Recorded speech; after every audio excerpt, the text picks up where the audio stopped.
रात के 12 बज रहे थे। सर्दियों की ठंडी हवा पूरे शहर को सूना कर रही थी। बस स्टैंड पर सिर्फ 2 लोग खड़े थे, अरुण और ड्राइवर बाबू। यह आखिरी बस थी जो सुनसान हाईवे से होते हुए दूर के गांव तक जाती थी। अरुण जल्दी से बस में चढ़ गया। बस के अंदर अंधेरा था, सिर्फ 2-3 बल्ब जल रहे थे। उसने देखा कि पहले से ही कुछ लोग बैठे हैं। एक बुजुर्ग औरत, 2 आदमी और एक औरत अपनी गोद में बच्चे के साथ। बस धीरे धीरे चल पड़ी। खिड़की के बाहर धुंध छा रही थी। अरुण ने नोटिस किया कि बस में बैठे सारे लोग अजीब खामोश थे, कोई बात नहीं कर रहा था। यहाँ तक कि बच्चा भी बिल्कुल शांत था। वह सोच रहा था कि अचानक बुजुर्ग औरत ने अरुण की तरफ देखा। उसकी आंखें बहुत चमकदार थी, जैसे अंधेरे में किसी जानवर की आंखें चमकती है। अरुण घबराकर खिड़की से बाहर देखने लगा। कुछ देर के बाद ड्राइवर बाबू ने बस रोक दी। उन्होंने कहा, बेटा थोड़ा पानी पीकर आता हूँ। अरुण ने सोचा कि तब तक थोड़ी बातचीत कर लें। उसने बगल वाली सीट पर बैठे आदमी से पूछा, भाई साहब कहाँ जा रहे हैं? लेकिन उस आदमी ने कोई जवाब नहीं दिया, बस चुपचाप उसकी तरफ देखता रहा। अरुण को अजीब सा डर लगने लगा।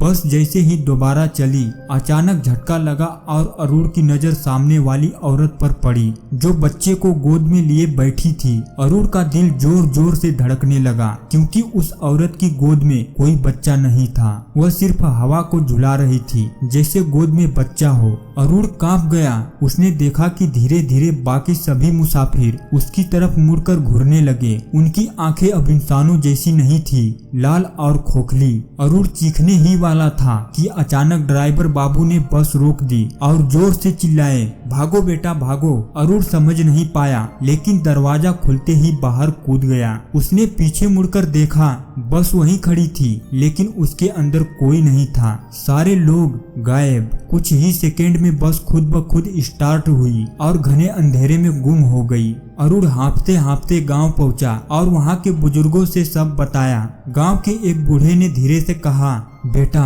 वह बस तो सालों पहले इस रास्ते पर खाई में गिर गई थी। उसमें बैठे सारे लोग मर गए थे और आज भी आधी रात को वही आखिरी बस निकलती है, लेकिन उसमें जो बैठता है वो कभी लौट कर नहीं आता। रात के 12 बज रहे थे। सर्दियों की ठंडी हवा पूरे शहर को सूना कर रही थी। बस स्टैंड पर सिर्फ 2 लोग खड़े थे, अरुण और ड्राइवर बाबू। यह आखिरी बस थी जो सुनसान हाईवे से होते हुए दूर के गांव तक जाती थी। अरुण जल्दी से बस में चढ़ गया। बस के अंदर अंधेरा था, सिर्फ 2-3 बल्ब जल रहे थे। उसने देखा कि पहले से ही कुछ लोग बैठे हैं। एक बुजुर्ग औरत, 2 आदमी और एक औरत अपनी गोद में बच्चे के साथ। बस धीरे धीरे चल पड़ी। खिड़की के बाहर धुंध छा रही थी। अरुण ने नोटिस किया कि बस में बैठे सारे लोग अजीब खामोश थे, कोई बात नहीं कर रहा था। यहाँ तक कि बच्चा भी बिल्कुल शांत था। वह सोच रहा था कि अचानक बुजुर्ग औरत ने अरुण की तरफ देखा। उसकी आंखें बहुत चमकदार थी, जैसे अंधेरे में किसी जानवर की आंखें चमकती है। अरुण घबराकर खिड़की से बाहर देखने लगा। कुछ देर के बाद ड्राइवर बाबू ने बस रोक दी। उन्होंने कहा, बेटा थोड़ा पानी पीकर आता हूँ। अरुण ने सोचा कि तब तक थोड़ी बातचीत कर लें। उसने बगल वाली सीट पर बैठे आदमी से पूछा, भाई साहब कहाँ जा रहे हैं? लेकिन उस आदमी ने कोई जवाब नहीं दिया, बस चुपचाप उसकी तरफ देखता रहा। अरुण को अजीब सा डर लगने लगा।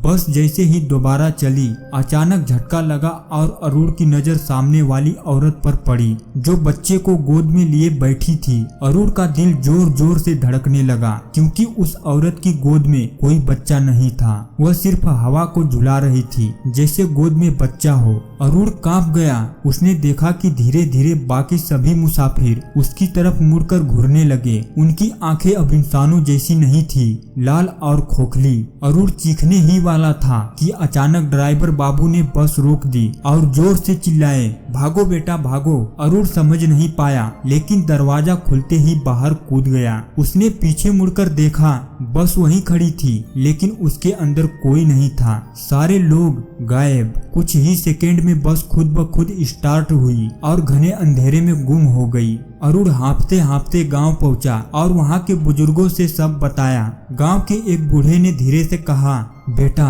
वह बस तो सालों पहले इस रास्ते पर खाई में गिर गई थी। उसमें बैठे सारे लोग मर गए थे और आज भी आधी रात को वही आखिरी बस निकलती है, लेकिन उसमें जो बैठता है वो कभी लौट कर नहीं आता।